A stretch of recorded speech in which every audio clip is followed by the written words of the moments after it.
What's up, y'all? Welcome to Real Talk with T Made. It is Tuesday, y'all, and it is a snowy Tuesday. A lot of us are in the crib like I am. Y'all see me, I'm not in the studio like I normally am, not at Wave FM Studios.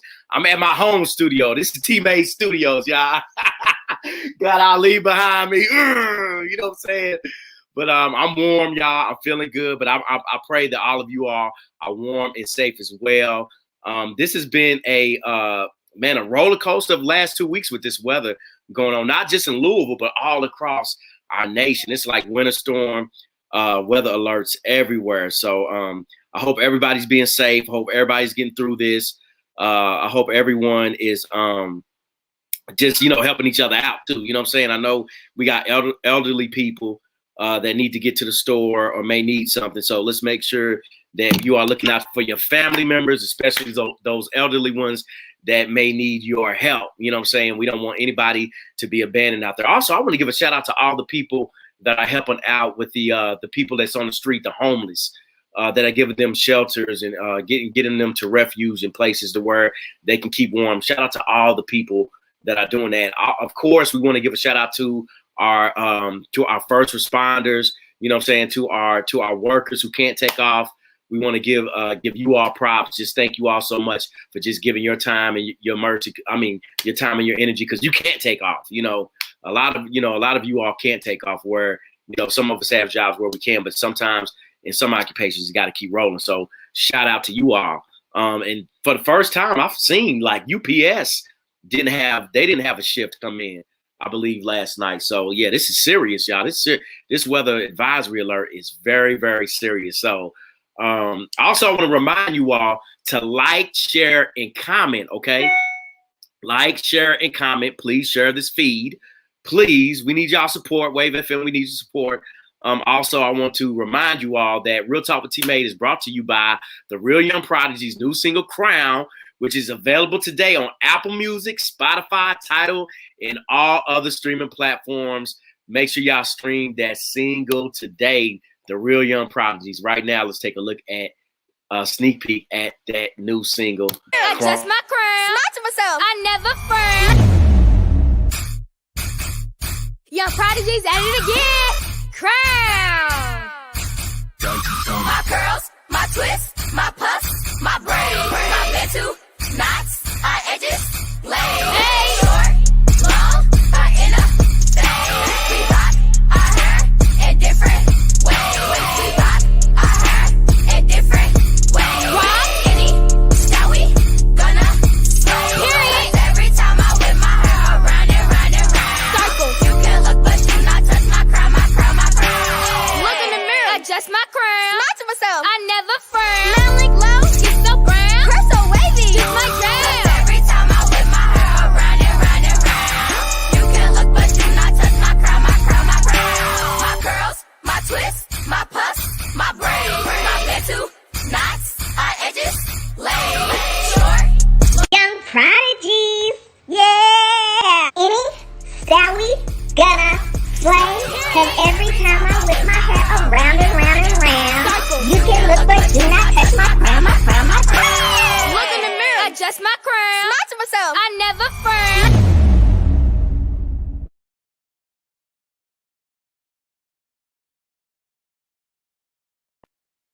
Again, the Real Young Prodigy's new single available today on all streaming platforms, Crown.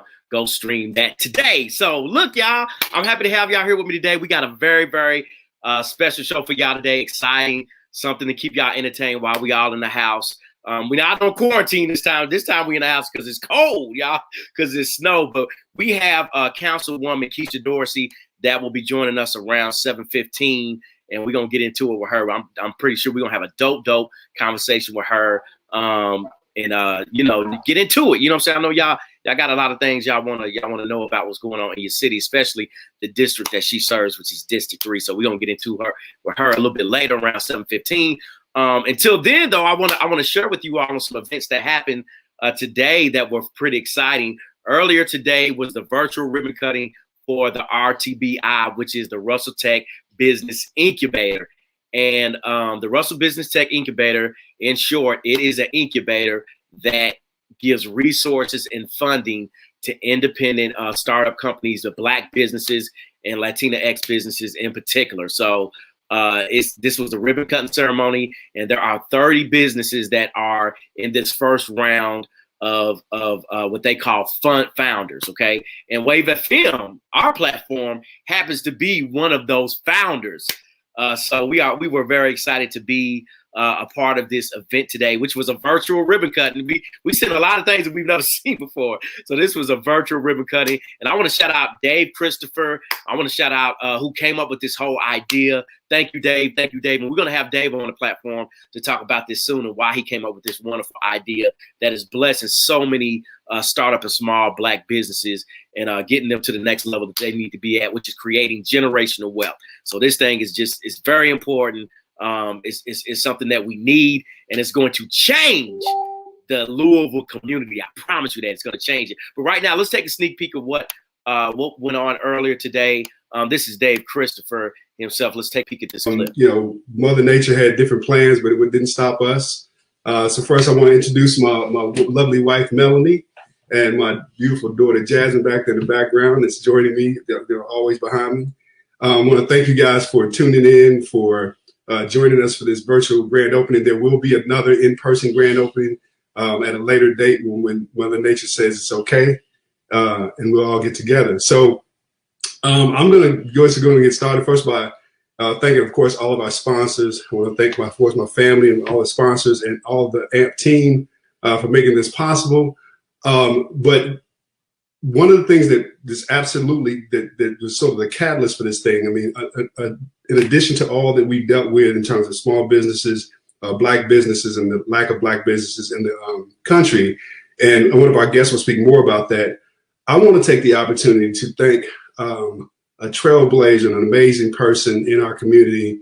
Some of you may know. If you don't, you really need to know this person. And that's Pastor Reverend Dr. James Setta Ferguson, who is the reason that we are in the space that we're in at Mono Village. So, okay, that was Dave Christopher with this brainchild for the RTBI, Russell Tech Business Incubator.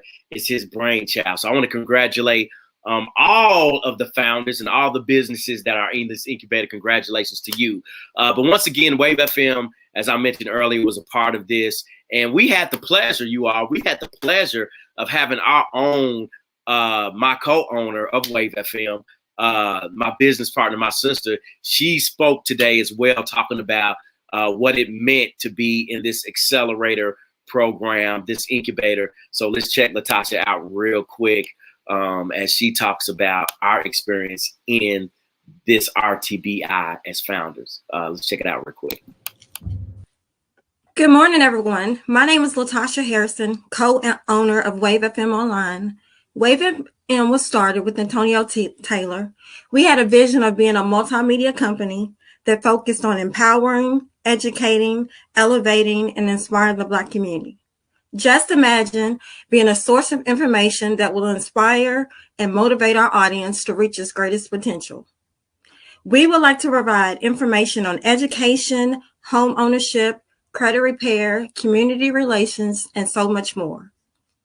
It is important that in Black media that we control the creation, production, and distribution of our own stories.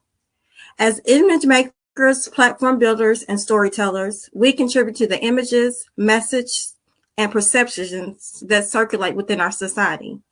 These images and messages have tremendous power. They have the power to influence the thoughts, feelings, and behaviors of our society today and for generations to come.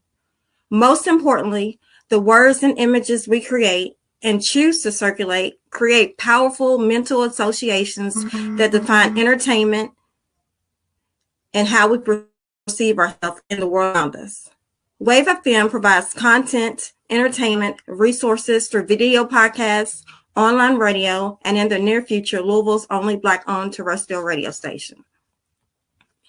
Today, we celebrate opportunity. It is important that people understand that as a Black woman, one who contributes to change and works hard to instill in my children that anything in life is attainable. This opportunity that Dave Christopher and the RTBI has given is life-changing, not only for me, but for my children. Imagine being an entrepreneur with big dreams of creating something that will be here after I'm gone, inspiring to change your community and to give back, but the only thing holding you back is resources. See, starting a business is a great thing, but wearing a million hats in the business will not allow growth. This incubator has given us so many tools and resources, from having what I call a super coach to be beside us in our journey to greatness. Anything that we need is right there, from web developers, brand management, networking, marketing, attorneys, seed money, and therapists. I know you're thinking therapist. The therapist is there to help us believe in this journey.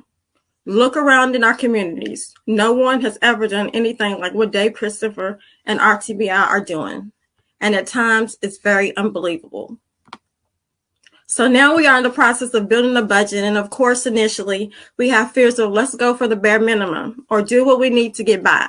But Dave tells us to reach for the sky.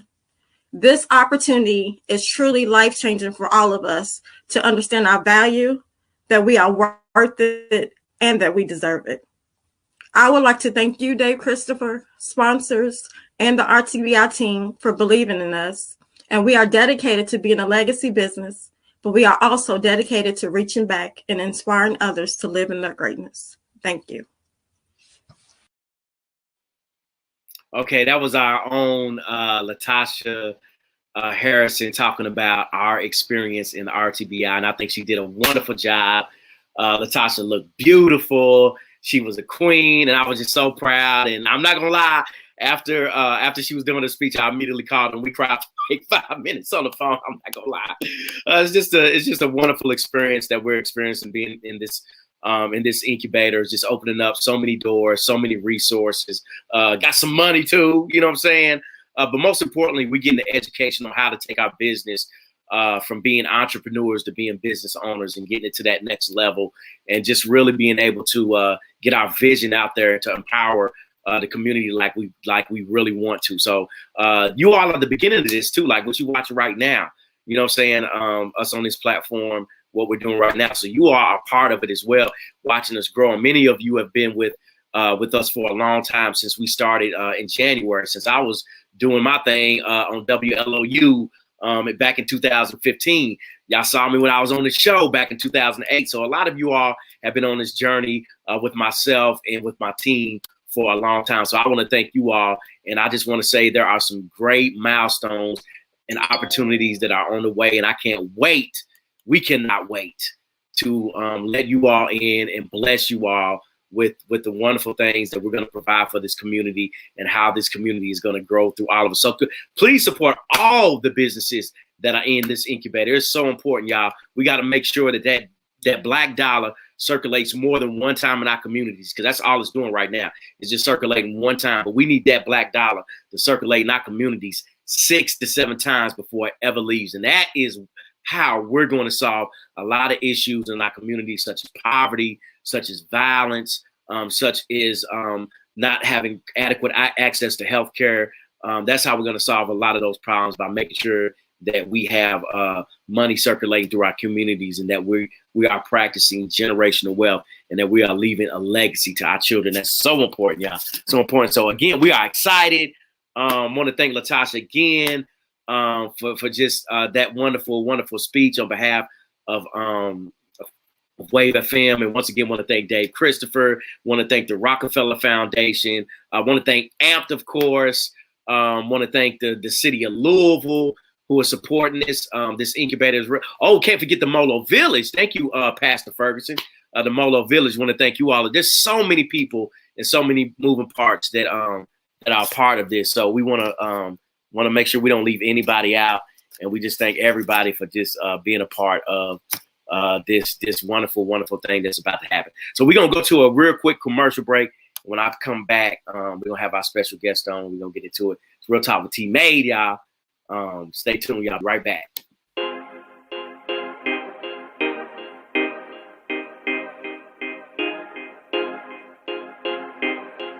gotta celebrate yourself, man.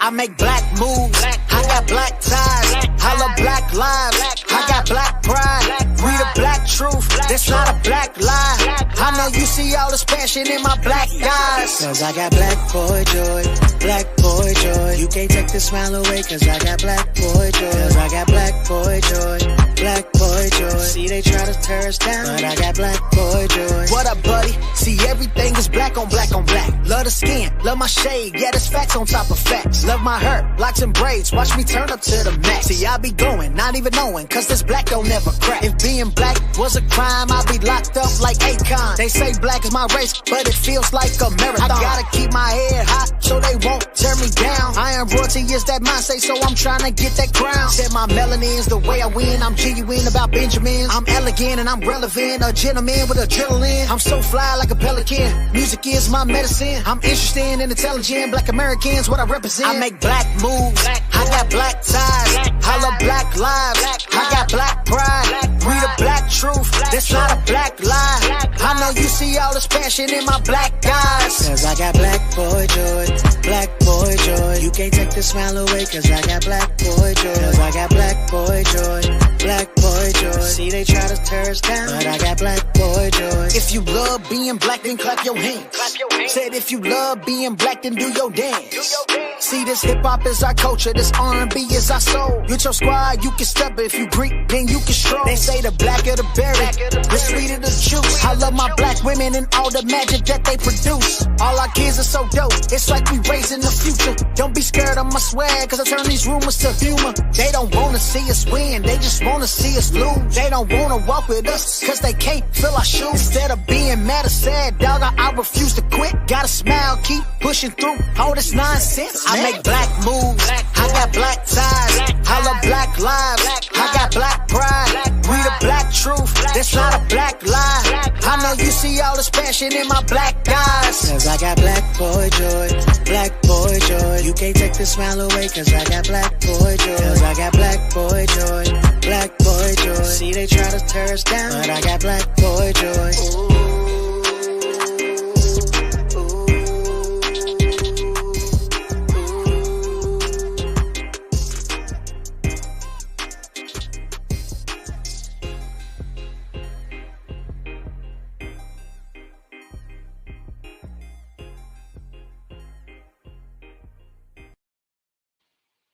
What's going on? Welcome back to Real Talk with T-Made. That was Tez from Too Deep with Black Boy Joy. I love that song. Love that song. Love that song. I got to have him on, y'all. I got to have him on. Another thing we're trying to do over here at Wave FM, we're trying to really promote our local artists. That's very important to what we're doing over here at Wave FM, is that we support and get behind our local artists, not only rap artists, but, you know, just different artists, you know, that are doing artwork, you know, poets and everything. So we want to support everybody that's in the lane of artistic arts and help promote them and help get them out there, you know, saying, and really support them. So that's another thing we're trying to do with Wave FM. So if you have a video, if you have that you want to submit, go ahead and submit that video to us. We got a new video show that's going to be coming up soon. So submit your video to us at Wave FM Radio Online at gmail.com. Once again, that's Wave FM Radio Online at gmail.com. Submit your video and we'll try to get that thing in. You know what I'm saying? That's because that's what we do over here. Also, if you were just an artist, you were poet, and you would like for your talent to be showcased, make sure you hit us up as well, because we'll do that. And if you have any type of social event coming up or anything, make sure that you hit us up. Again, I want to say that Real Talk with T-Made is brought to you by the Real Young Prodigy's new single, Crown, available today on Apple Music, Spotify, Tidal, and all other streaming platforms. Make sure you all stream that single today and support those young people. Right now, we are waiting on our special guest to get on. She'll be here momentarily. But while we waiting on her, I do want to continue. I want to continue our discussion from yesterday. I want to know what y'all cooking. What are y'all eating right now while y'all in this snow? I want to know what's going on. So I want to also send a shout out to Rodney Cox. What's going on, bro? Shannon Higgins. What's going on, sis? Mogul Manson, I see you. Felicia Jamison, what's going on? Okay, yeah. Share that music. Share it with us. Yeah. Share that music. And I will get it on, y'all. We will get it on. So Make sure y'all share that. So right now, while we waiting, we're going to go to another commercial break real quick, and we'll be right back. All right, be right back. Adjust my crown. Smile to myself. I never frown. Young prodigies at it again. Crown. My curls, my twists, my puffs, my braids, my bento, knots, our edges, laid. Hey. Short, long, our inner fade. We rock our hair in different ways. We rock our hair in different ways. Rock any style we gonna slay. Period. Every time I whip my hair around and round and round. Circle. You can look, but do not touch my crown, my crown, my crown. Look in the mirror, adjust my crown. Smile to myself. I never frown. Smelling glow, skin so brown, hair so wavy. This my jam. Every time I whip my hair around and round and round. You can look, but do not touch my crown, my crown, my crown. My curls, my twists, my puffs, my braids, my bento, knots, our edges, laid. Short. Young prodigies, yeah. Any style we gonna slay. Cause every time I whip my hair around and round and round. You can look, but do not touch my crown, my crown, my crown. Look in the mirror, adjust my crown. Smile to myself. I never frown.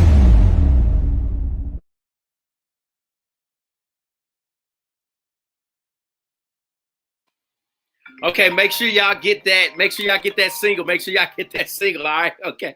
Make sure y'all get that single. Okay, so we about to get into it, y'all. Our special guest today is a graduate of Brown School and Oakland College in Louisville, where she earned a master's degree in public health and biology. She is also a volunteer for the NAACP and happens to be one of the smartest people that I know. Like, she is smart, y'all, for real. You sit in the room with this woman and you just like in awe. But y'all welcome District 3's own Councilwoman Keisha Dorsey. What's going on, Keisha? Hey! Look, you in the red room. What's going on with that? I like it. Listen, it's not the red room. I was trying to get my lighting together, my camera situation. Got you. My situation. Right. Understood. Well, I'd like to welcome you to the platform. This is your first time on Wave FM. So I'd like to welcome you to the platform. Thank you so much for coming on. And how's your day been so far? Have you been busy through the snow? Yeah, it's been a busy day. It starts early. So I was working with South End Angels. Big ups or shout out to Amanda. I think we have right at about 7 folks that they are housing right now. Right. Through this, and just kind of been out and about. We have Mylar blankets and heating pads and little like homeless packets. Yes. My staff that's probably listen to this thinks I'm crazy, but I take risks. So I said, listen, we got some call center money, guys, and instead of buying pens and papers, we're going to use some of this call center money to develop homeless packets. Sure. And then the rest of my staff has been doing really good, being out and kind of doing a lot of work on the built environment. And so, Tony, we're taking risks. We're making moves, trying to do things in an untraditional manner, put it like that, and see what works.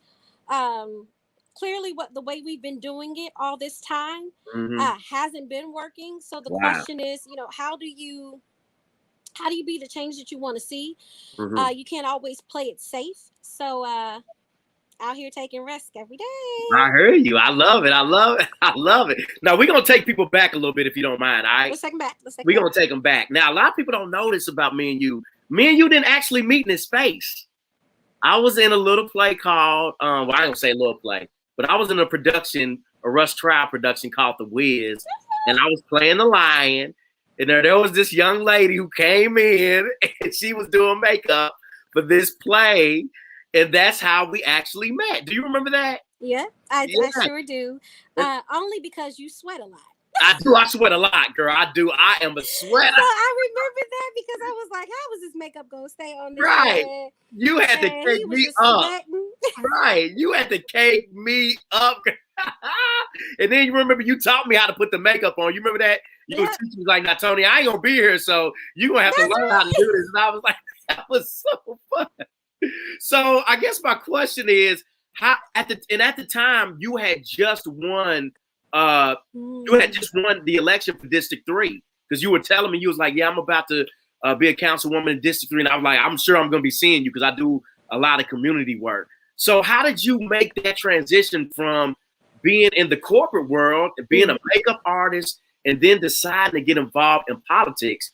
Tell me about that journey. Like, how did you get there? Wow.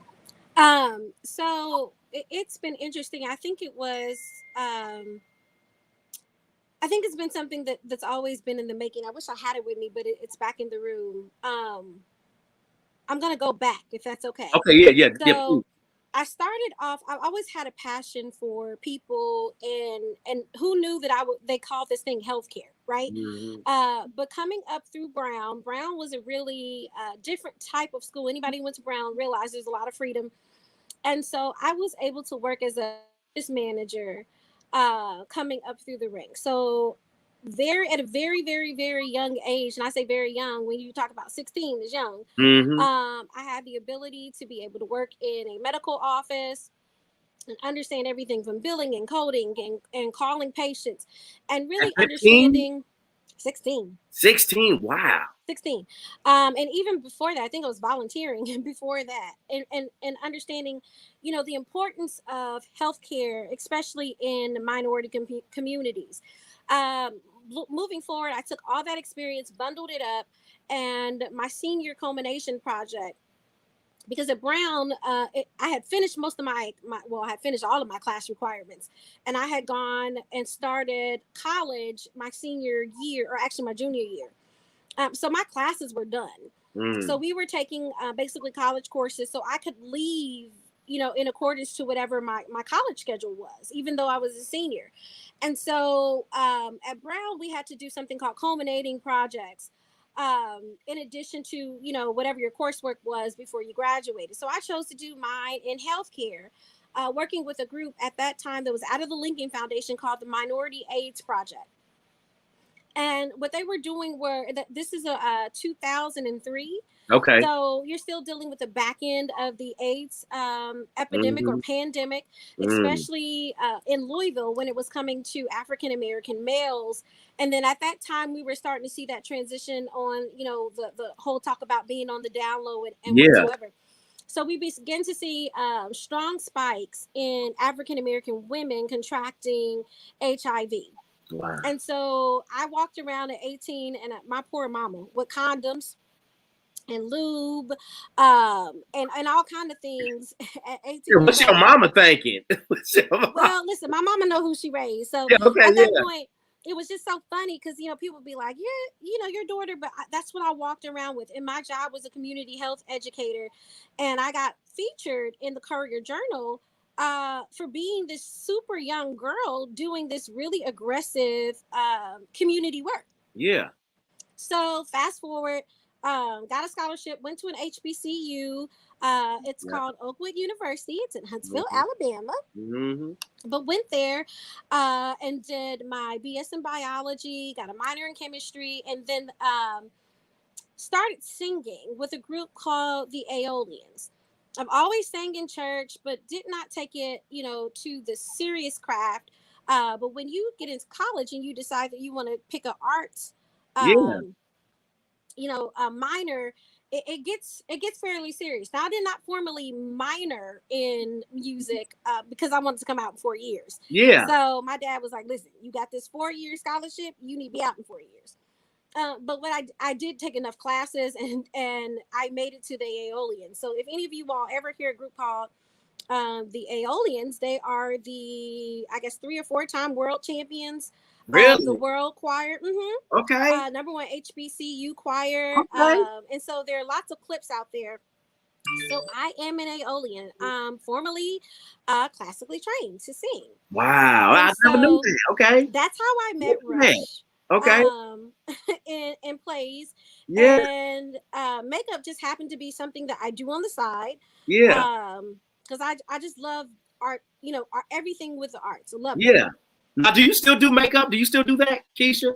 And what time? I know, because you busy. Like, you mad busy. I know, right? But I It used seems to. like you make time for everything, though. I used to. It's funny because I see all these MUAs out now, and I was Yeah. like, I guess I was a makeup artist before it was super popular. Popular, yeah. Because that's what I did. And Yeah. so, but anyway, coming through college, I worked in a place called Homestead Senior Care. And if anybody knows, that's personal health care.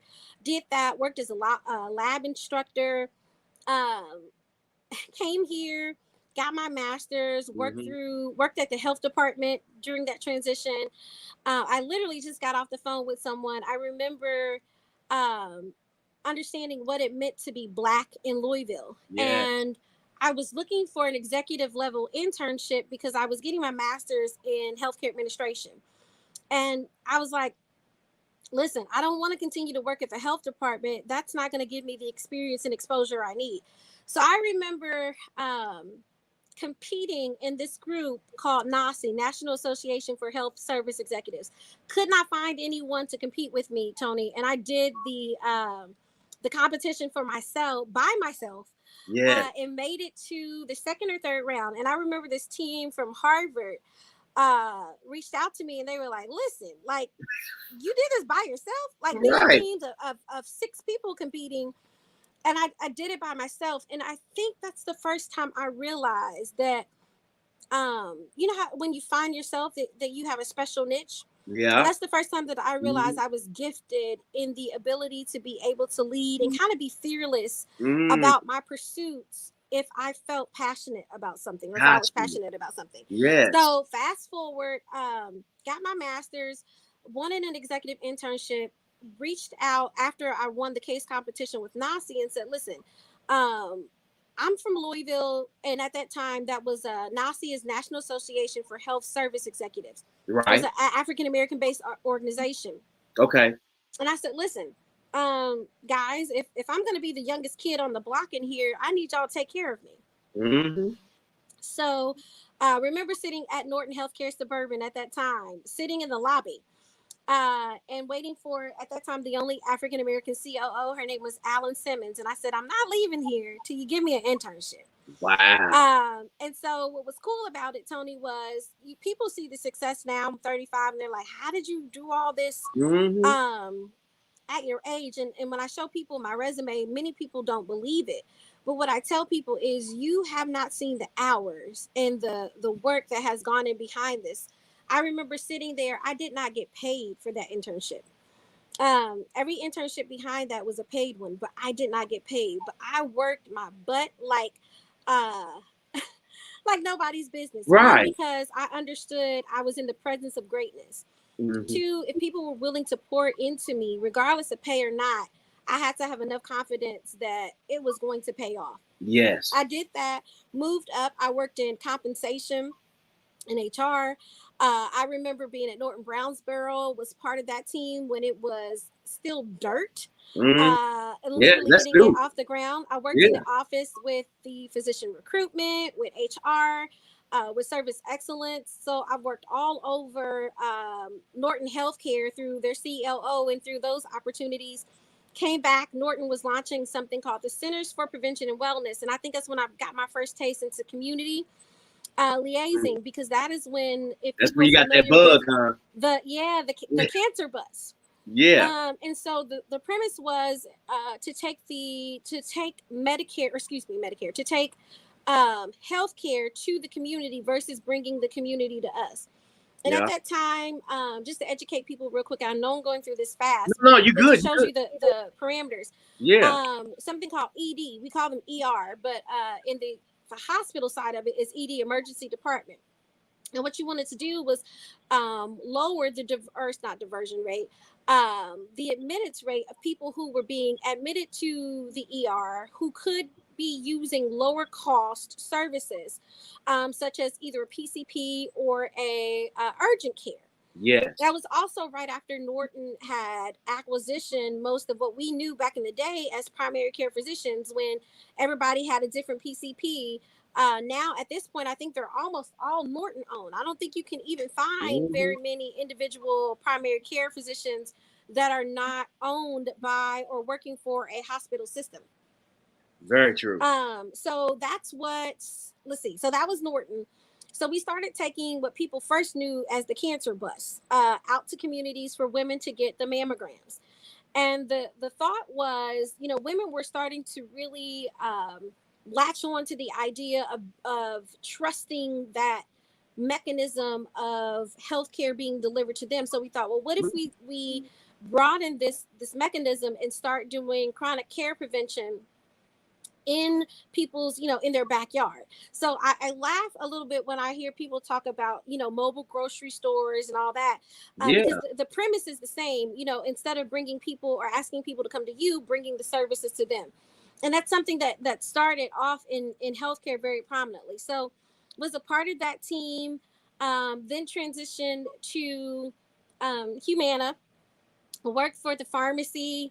Back then it was called Right Source Pharmacy. It transitioned into Humana Pharmacy. It was a name change. Still separate segment of business. Did IT, healthcare IT. Wow. And then You everywhere. My healthcare experience is like, whew. Yeah. Then I went into the Medicaid and Medicare program. Anybody knows anything about Humana? Medicare is their bread and butter, is the main body of business. It is where they are well known in that segment for Medicare delivery services. So I had Medicaid, and then their Medicaid, Medicare, which is called dual plans, and then SNPs, etc. So I worked on the plan development side and implementation side of that. And then my last role was I transitioned over to strategic consultancy under the CMO and chief operating officer for TRICARE. Mm-hmm. And so an interesting fact I love to tell people about Louisville is that the largest government contract in the nation is right here in our backyard. With Humana TRICARE. So when people talk about, the amount of money that's here in Louisville, it's huge.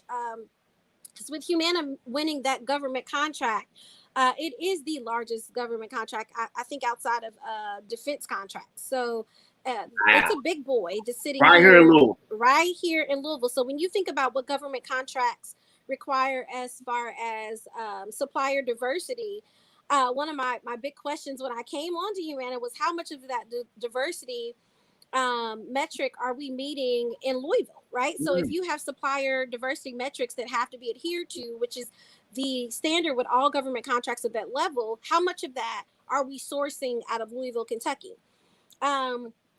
So that was one of my passion projects, actually. So let me back up. So in my free time, right? I know you was doing a lot of reading because you love to read. So in my free time, going back to Norton, I got really passionate about the work. And anybody who knows anything about me, and if my staff is watching, they're probably shaking their heads right now. And forgive me, Tony, I'm reaching for my purse. No, you good.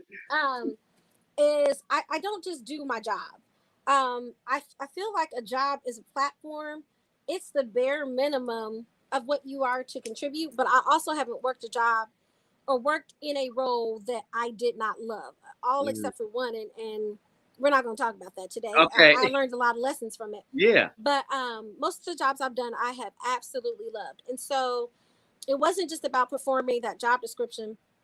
I was usually promoted every year to every 2 years in every role that I was in. But with that role at Norton, I saw the opportunity with women accepting that that mammography to say, what does this look like when we expand it out to chronic disease management, which is the evolving of the Centers for Prevention and Wellness. And so what does that look like when you start testing blood sugars?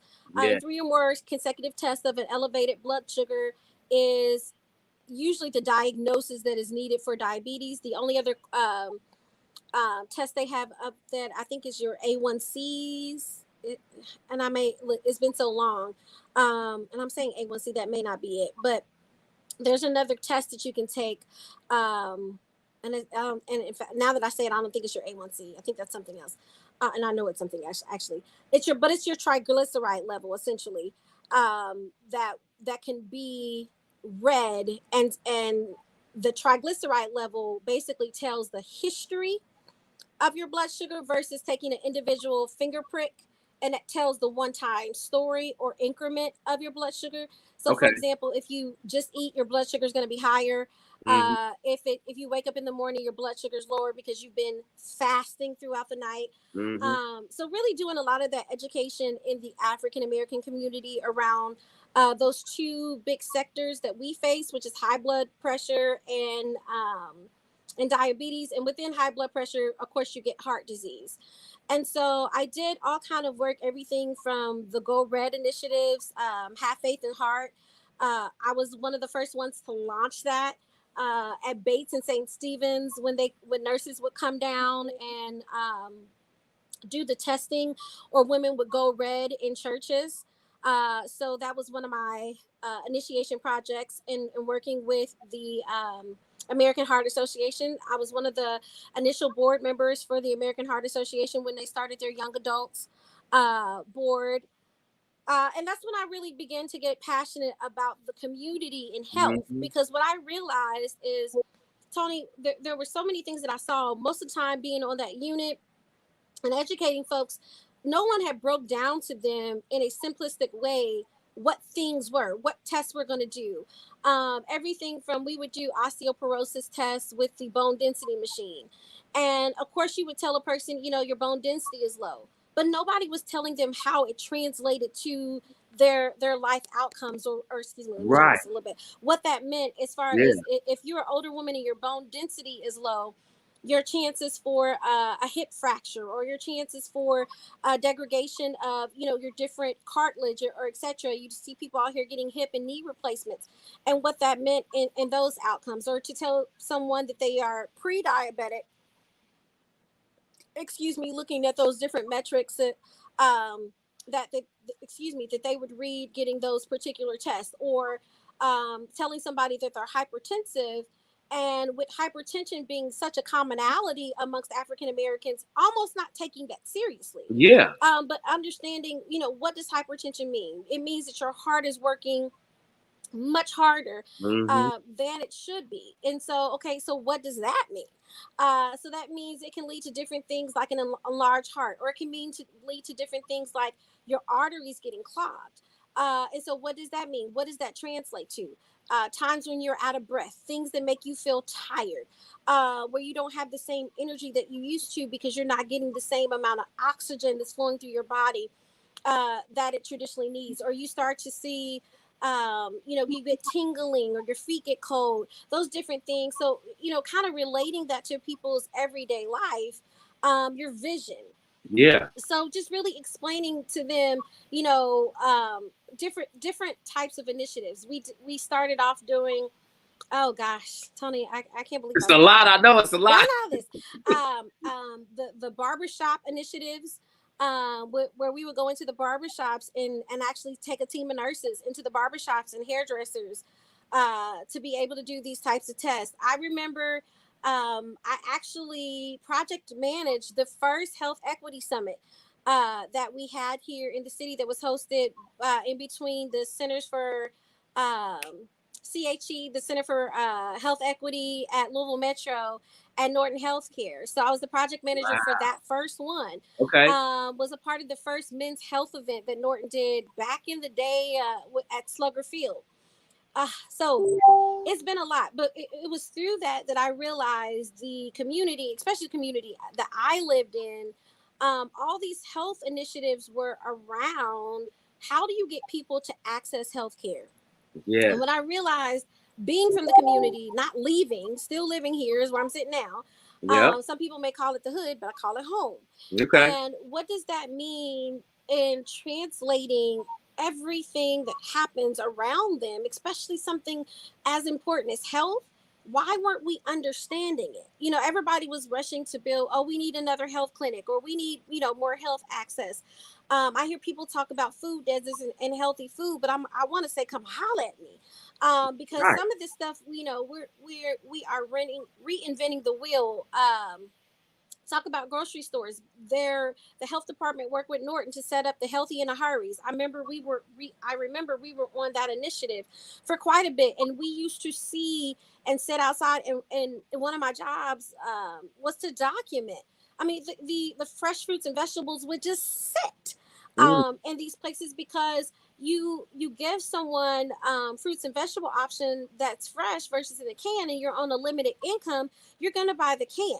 Yeah. Because it will last longer. You're not going to buy fresh because, especially the misnomer around organic is, please remember, there's no pesticide on it. So it's not going to look as pretty. It's usually not as big. So you're getting a smaller bang for your buck if you get, potentially GMO. And so what does that mean if you're on a limited or fixed income? You want more of what For your money. Yeah. You want more for your money. So the misnomer of, bringing fresh food through and produce through the traditional grocery delivery wasn't working for folks.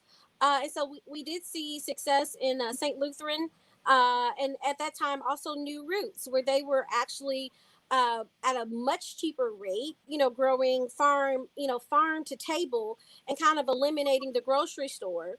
But even then, the struggle was the adaptation of people understanding, well, how do you cook zucchini? Because that wasn't part of the traditional Southern soul food diet that many people know.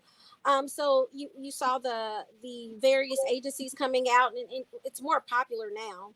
But I mean, think about where we are from 5 or 10 years ago. Yeah. Did you see people making spaghetti squash? You didn't. No, not at all. It's like, what is that? Right. So people are way more health conscious than they were now. Yeah. Yeah. Absolutely. And it's taking that paradigm shift and that constant effort. I said all that to say, there's no timer on here, but I wish I had one. That is what led me into politics, because I began to realize in getting involved in my neighborhood association that folks didn't really understand, and heck, I didn't, so I'm this educated Black woman, and I'm not understanding, like, how is all this stuff happening at the city level supposed to be impacting me, and especially in a positive manner. What should my expectations even be? And Tony, that's what I have spent the past almost 2 full years doing. So if you allow me to keep going. Keep going. Yeah. So with that being said, I jump into this role, and as you told everybody, I'm a big reader. So I've been kind of quiet, as most people would say, my first 2 years. I am. Now, what was the reason that you were quiet your first 2 years? Was there some type of strategy behind that? So one, I was by far the youngest. The youngest one for sure, and you had a hell of a campaign getting in too, because you was going against the machine. You hear me? You beat a machine, Keith. Look, hand clap for that. You beat a monster. But I get into it. I know you don't like to get into it, but you beat a machine. So, was there a strategy? So let's talk about the campaign. Let's talk about the campaign. That was part of the reason why I even ran. There were so many times I wanted to give up.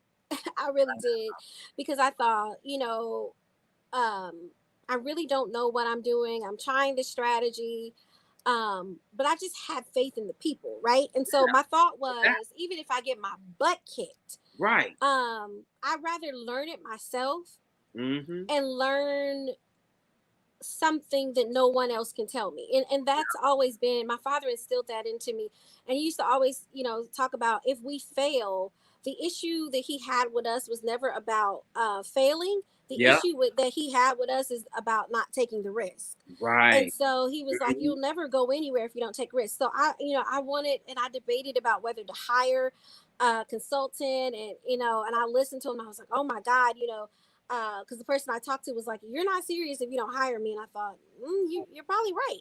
Yeah. But the only thing I could think of in the back of my head was, but how am I going to learn this? Right. So am I going to be dependent on you to teach me every time? Yeah. Or would I rather lose and have myself, my butt handed to me? Yeah. But you did it on your terms though. Exactly. Yeah. So I studied, I read everything that I could read about politics across the board. And I just started going. And I would tell you, it was the people who put me here. Yeah. It wasn't a lot. It was just people who had faith in me and the sheer grit. And I tell people, I remember, running, and And my dad used to, my father has a lot to do with my upbringing. And so you talk about your we dad just a talk lot. about sheer grit. I would sleep in my car because I wanted it that bad. Yeah. And I realized, even if I lost, I used to laugh to myself because I would say, I may lose, but one thing you ain't gonna do is outwork me. Right. And I literally took that to heart. In my head, I just stuck with that, and I just thought, you may be smarter than me, you may be wiser than me, you may be older than me, but you are not going to outwork me. And I've always had that mentality with everything that I've done. I still have it now, in being in council. Yes. And so, if it took me sleeping in my car, coming home, taking a shower, and I mean sleeping in the car so that in the morning before work, I could put out my door hangers and tell people I was coming that evening, get off work, change, grab food on the go, pick up who I need to pick up, and, come out and then knock on doors. You have to have an insatiable appetite for it. It is not for the weak. And I tell you the reason why you still keep it, because my staff will tell you, up until even, what was it, not yesterday, but the day before yesterday, Tony, I have a liquor store asking for a license in my district, and I got pictures because they couldn't believe it. I'm walking up icy stairs, handing out flyers to folks to say, hey, you got 30 days to appeal this liquor store notice. And so the reason why it takes that much fervor to win a campaign, because you got to keep that fervor for your community. When ice is 1 inch thick and you have to make a decision, if folks got 30 days to appeal this, can I depend on this even getting into the mail, getting to them in time, and then them being able to dispute this, or do I take a risk? And then I'm not going to pay somebody else to take the risk, so I pay somebody to get in the car with me, to just drive to make sure I'm safe. But Councilwoman Dorsey setting the example. I'm the leader. Yes. So, I take my little pole with me, and I'm walking up icy steps. Yes. Because my community means that much to me. And so that's why when I said, let's talk about the campaign, because if you have somebody directing your path and your passion and telling you what to do, that may be what you need to do on some ends, but you got to have the grit. And I also say, to that point, I was glad I did it, because when I got into the council, the reason why I was probably quiet, there is a learning curve. Okay. Right. And so you're listening to everybody, right? Because there's historical knowledge, then, there are things that, you see one side of people, or a person, and then you're like, oh, this person's cool. And then all of a sudden you're like, oh, wait, this person does not have my best interest in mind. Right. So, you're going through all of that and trying to learn yourself. You're trying to learn your community. You're trying to learn, how all these pieces work. There is no training manual for any of these roles. There's no job description. And so, Tony, I spent my first 2 years just trying to, figure it all out. And so that's where we land today. And if I could tell you, if I could educate for a little bit on politics, what I would tell people is the first thing is high fives or low sixes, that should be taking these complaints if it's not working, right? So if I have 40 people calling me about speeding, or a sign is missing, or a speed hump, or grasping overgrown, when do I have time to legislate? Right. And I was thinking about why we haven't seen a lot of proactive, really momentous legislation in regard to the African American community. And I was thinking it's because we spend so much time in administrative functions. Gotcha. Being in West Louisville, you're so busy with the built infrastructure and trying to, I got a dirty alley, people are dumping, I got drug abuse, and people aren't calling police. They're not calling code enforcement. They're calling you. Yes. And so when do you sit down to actually legislate? And I So found that, who should be taking care of those items? Oh, it's not a council person. You have we have departments for that. You have full departments that we fund in the budget that should be taking care of that. So that's why, that's a challenge, because I tell my team, one of my methodologies has been to empower and educate folks. And so when they call us, I say, listen, call 311 and then call us, because then it gives me the opportunity to go back to 311 and say, well, my resident called about this. Has it been transferred? Mm-hmm. And then I call the department and say, have y'all got it? Yeah. Because that allows me to actually work through and work with the system and see where the fallacies are and why isn't the system working for us. And I say that when you talk about systemic racism, Tony, if your Black legislators, because we live in a segregated city, if they're busy handling all those things, when do they have time to legislate? Mm-hmm. For our rights, they don't. Yeah, we don't. Yeah. And so that, and I don't know if that's by design or not, right? So I'm gonna leave that right there. Mm-hmm. But part of this is really educating our folks to say, when you have an issue, hold these leaders accountable. And traditionally we say, oh, it's the Metro Council, it's the Metro Council, it's the Metro Council. We are your quality control checkpoint, but we should not be the first line of defense. You have entire departments that are getting paid for this. Mm-hmm. And if you look at the function of what it means to be a council member, it's legislative. Yeah. Now you call for operational issues when you can't get through or when the process isn't working or if you need help liaising. But to be the one-stop shop for all operational issues, you never come up out of those operational things. Yeah. And so you really don't get to make strategic moves because you're busy with busy work. Mm-hmm. And so if I would say there's one disadvantage to the African American community, Tony, I would say that's been it for us, is that in many ways we are we have gotten busy doing the busy work. And we need to get to the policy work, is what you're saying. Yep. And it can be difficult to balance when you have low income, neglected, disenfranchised, divested communities, because there's so much that needs to be done. They don't know who to go to. I think it's, it's not funny. It's kind of sad when, people are calling you and they're like, and I'll give you a perfect example. They're like, well, Mary Woolridge didn't do anything for our area. And what are you doing for our area? And I'm thinking, I've done a lot. You have more street lights. Your streets have been paid. You've been notified when you've had ABC coming out to check you out. Yeah. Or when somebody wants to put a new liquor store in here.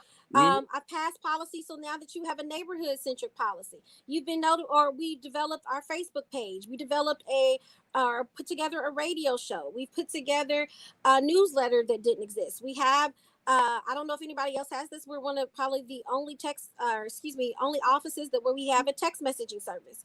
We have a phone call service for our seniors because a lot of them don't text. What else have we done, Tony? I have an Instagram.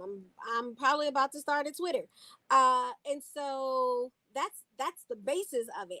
And then even within that, I've created, a format where my teams are going out and we're doing our own tracking. What are our high litter zones? How frequently are we, once I send somebody out to clean up this litter, how frequently is it getting dirty again? How many vacant and abandoned homes do I have in my area? What should be the cost of repair for the vacant and abandoned homes in my area? So what's the existing coding infractions that you have in District 3? And with the home repair program, if, we've given the city, XYZ dollars in Maryland, Maryland is over the program. So Maryland tells me, well, Keisha, the average cost for gutter repair is $10,000. And I'm like, okay, well, in District 3, we have, per code enforcement, we have 1,300 homes that have missing or dilapidated gutters. So I take that 1,300 and multiply that by, the average home repair. So say that was 500. Maryland told me it was 500. So I take that 1,300 and multiply that by 500. We start getting into strategy then. So if I did that for every West Louisville district, and I could say, well, this is how much money we would need to put in the budget this year for home repair to bring every dilapidated gutter in the city up to speed. Right? Instead of just saying, well, we're going to put this much money in home repair, and people are like, oh, 2 months later, all the money is gone. Do we know what we're repairing? What's our strategy to get there? Do we know where, where the greatest need is per income? When we talk about food deserts and grocery stores, I say that the key word has been, West Louisville, West Louisville. What is West Louisville? Are you talking about the 9 contiguous neighborhoods? Are you using, I stuttered. Are you using West Louisville as a synonymous term for Black? Because if that's the case, you got to consider the South End. Shively is the largest Black city in the state of Kentucky per capita. Right. So what does that mean? And so when people start asking me, what have you done? Say it's been a whole heck of a lot. Yeah. Because the job isn't to just put down street lights and to make sure that you have speed humps. The job is to figure out, well, wait a minute. Why is it that I have to do this? The job is to figure out, well, wait a minute. Why has the streets gone so long without paving? Because if I have to do it, why isn't it built into the system for the system to catch it? You know what I'm saying? Or if there's crime that's gone unreported, well, what mechanisms can we use other than community policing? Are there things that we can do to enhance the area? Do we need to light it up? Do we need to cut trees back? Do we need to cut bushes? Do we need to make sure the yards are cut so that we can eliminate, activity? So I go back through what I call my win list, and that's everything from hosting, endless community forums. I didn't do anything last year, but this year in the second quarter, we will start hosting digital town halls. But I've gotten back out and just started knocking on people's door. Like I told you, this year we went into our call center, hired a lot more staff to start doing our own inventories because they weren't getting done. And I said, listen, if we got the money, let's figure it out. Right. So we started doing our own inventories. Again, like stuff like getting our Algonquin pool opened last year and then doing it completely free. And then when you had a slew of seniors being hurt, making sure that the park had 24-hour security, that was done again through my call center. So it has not been easy hiring somebody at night along with me to go in different parts of the area and just write down the street lights that are out. LG&E knows them street lights are out, but they still charging us for them. So you doing busy work. Yes, has to go through and take pictures of where the street lights are out or areas where it's dark or where we need more lighting. If you go by Algonquin Park, we have put lighting around the walkway and we have lit that thing up like a stadium. Why? Because of the amount of illegal activity that was happening in the park. So now it's automatically lit up and we still have more work that we need to do. Talking about the street lights in places where I have high incidents of accidents. Talking to folks about, striping and repaving, and does this need to be two lanes? Can we put a center lane and one lane of traffic if we know it's leading to residential streets? How often should these streets be paved? Why does Algonquin Parkway have lower curves than Eastern Parkway that has higher curves? Looking at the different lights that we have guardian lights on Eastern Parkway. We have different types of lights on Algonquin Parkway. I've had a team go out and measure the canopy of the trees and the trees that are surrounding the lights because Algonquin Parkway is dark. So I said, well, let's go out to every other parkway and figure out, how high the tree canopies are and how many lights are actually surrounded by trees and who's taking care of it. So why doesn't it look like that? Why is it brighter? And Tony, that's the strategic work that has to be done. Go ahead. Keisha, what do you think is the most pressing issue of District 3 right now that you really want to see get done though? What is the most pressing issue right now that you feel like can move your district forward and that people need?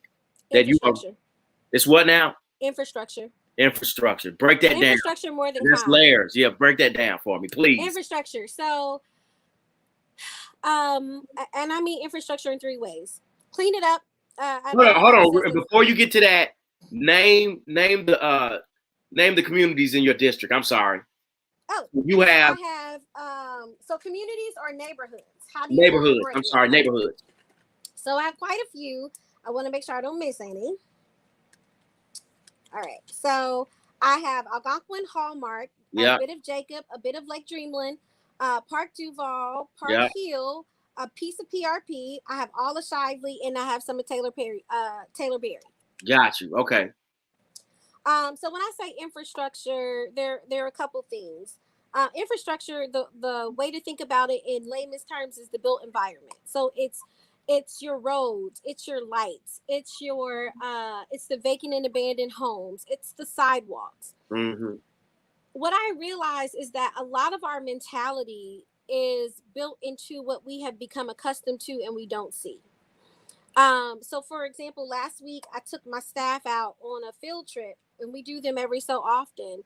And we drove around the West Louisville part of my section, and I had them take pictures of Walgreens parking lot.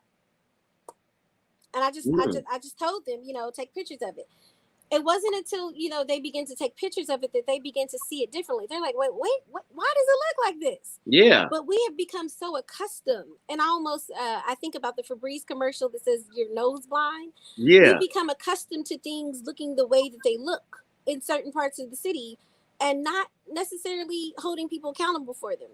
I tell people, I told my staff, take a picture of the railways, down the railroad tracks, and the amount of litter that you see on this part and the amount of litter that you see in another part of the city. Take a picture of the alleys. Take a picture of the sidewalks. Take a picture of, the craters that are potholes that are in the street. And when you begin to look at the infrastructure in the bones of the city and how that drives your mentality, and it goes back to an old Maya Angelou proverb about caged birds. And so if you cage a bird, and even if you get ready to free it, if it has always been conditioned to stay in a cage, it does not realize that the cage is open. Right. It is the same thing about being in a divested environment. If the environment is divested, I don't care how much economic development you put down there, how much housing you put that's new. If there's not a mechanism for continued investment, what changes? Because that new house is going to be old in the matter of 5 to 10 years, and it's gone right back into the same mentality. And in fact, I would challenge you to say, I have some new houses in the district that folks have come and invested in that are in high crime areas, and they can't find anybody to stay in them because what did you change? And so people always challenge me on the infrastructure, and I say, no, people say, well, we need economic development or we need housing. No, I first need infrastructure, because if it's clean, and Donna Purvis I always laugh because I love her. She said, clean it up and light it up. And I love it. Right. I like that too. Clean it up, light it up. That's her slogan. She said, yeah, clean it up, light it up. So I can't steal it. I give credit where it's due. Yeah. Clean it up, light it up. Clean it up, light it up. Yeah. Keep it cut. And fix it up is what I would, say. Yeah. Pave your streets. What feeling does it give you when your street is paved? When your sidewalks are pride. You take pride in where you live. Yeah, right? It means a lot. Think about what that feels like when your street is brand new, when your signs are brand new, when your street has a good striping on it. It gives you pride. All of a sudden, it changes the curb appeal, right? Yeah. So how do you feel? And there's a lot of things that you won't allow to happen in that neighborhood either. Exactly. Because so if you got a new sidewalk, what does that mean? You probably don't have weeds growing up in between your sidewalks during the middle of the summer. That's another thing I hate. People cut the grass, but you got grass all in between, your sidewalk. You get a new sidewalk. You don't have that cracked foundation anymore, so it's clean. You get that good clean surface, so you get some curb appeal, right? Yeah. So now even people who don't necessarily, care one way or another about the area, you feel a different. You get a little swag because you're like, oh, my street looks good, And so maybe then that means, hey, keep my grass cut because it look good. And then that next thing you're like, well, maybe I should put some flowers outside, and so what can we do? What does it feel like when you get home and it's late at night and your street's lit up? You feel safe. You feel comfortable walking from your car. You can see down the street. If somebody's coming down the street, you don't feel comfortable. They didn't walk up on you. You can see them, coming down the street. They see you. What does that feel like? Yeah. What does that feel like? It feels good. It feels safe. Good to be able to let your kids, come outside. You got a few speed bumps or speed humps. It feels good to let your kids ride outside. It's something about sitting in a house or sitting on the porch and seeing kids playing outside. Yeah. You know what that does to your mentality. That means if you see kids playing, I think safe. This area is safe. Yes. If I see kids playing, I think this area has hope. Right. Yep. And so those small subtleties of what the built infrastructure can do for us. If you got a street with speed humps, most likely that means you got kids that can play now. You got kids that can play now. You get that mentality that the area is safe. It has a homey feeling. You get an area that's safe and has a homey feeling.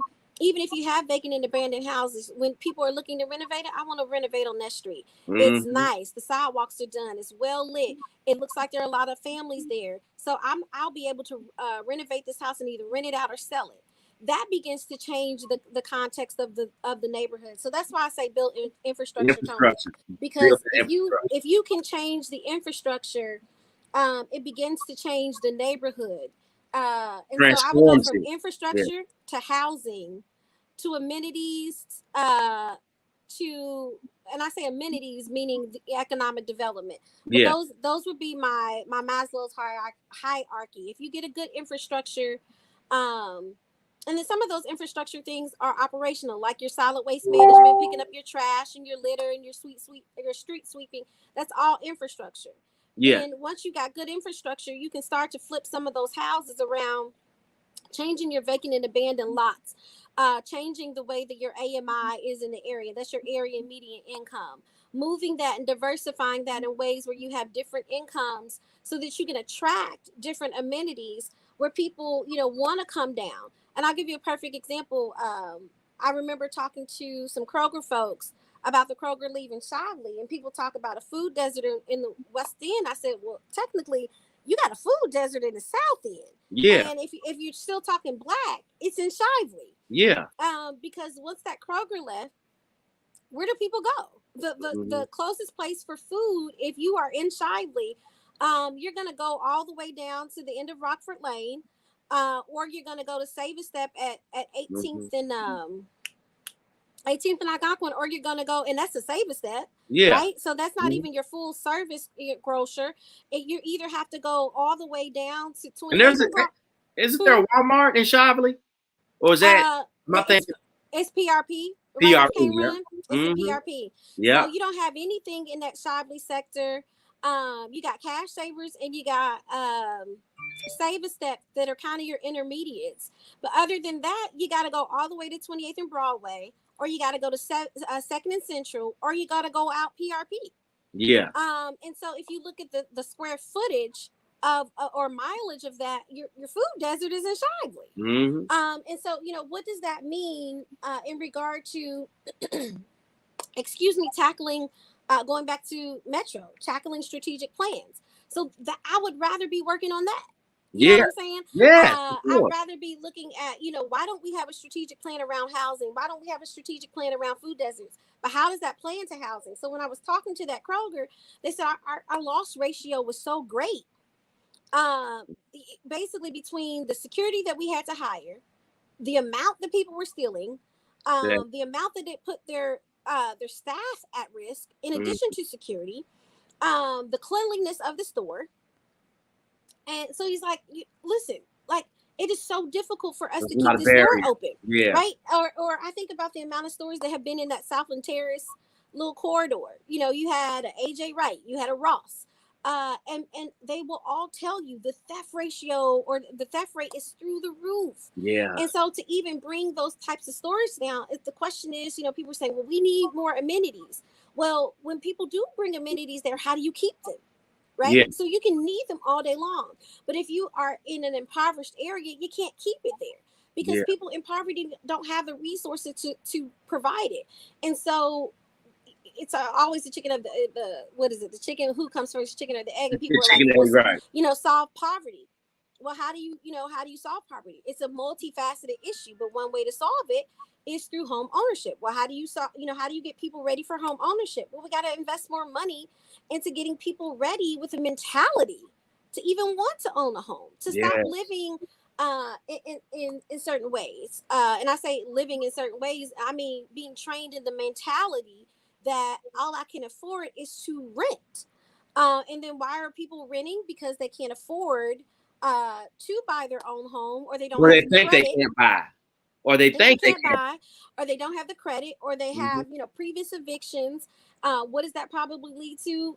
The types of jobs that don't pay, right? And that's probably a result of, in many cases, education, unless you're a teacher. They don't get paid enough, and they're highly educated. Right. So teachers, social workers. I do this full time.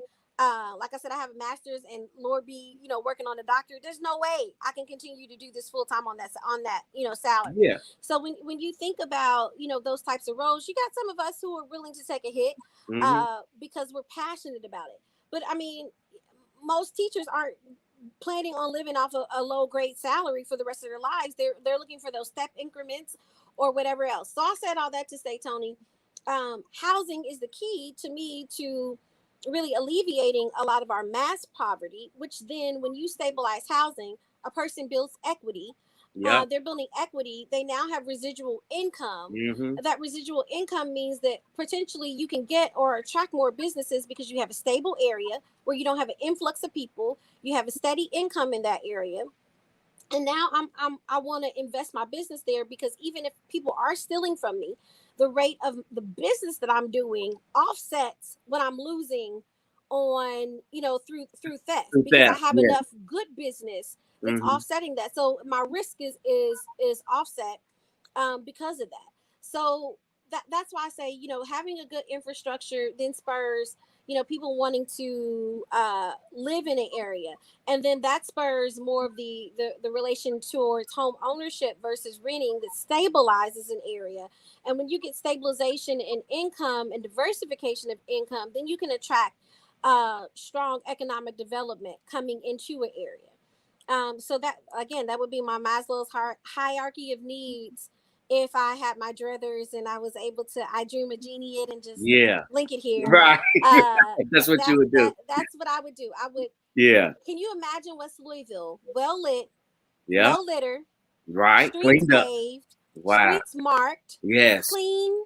Yes. Trees. No overgrown grass. Just think if you didn't change anything, still leave your vacant and abandoned properties, the structure. But what if their yards were manicured?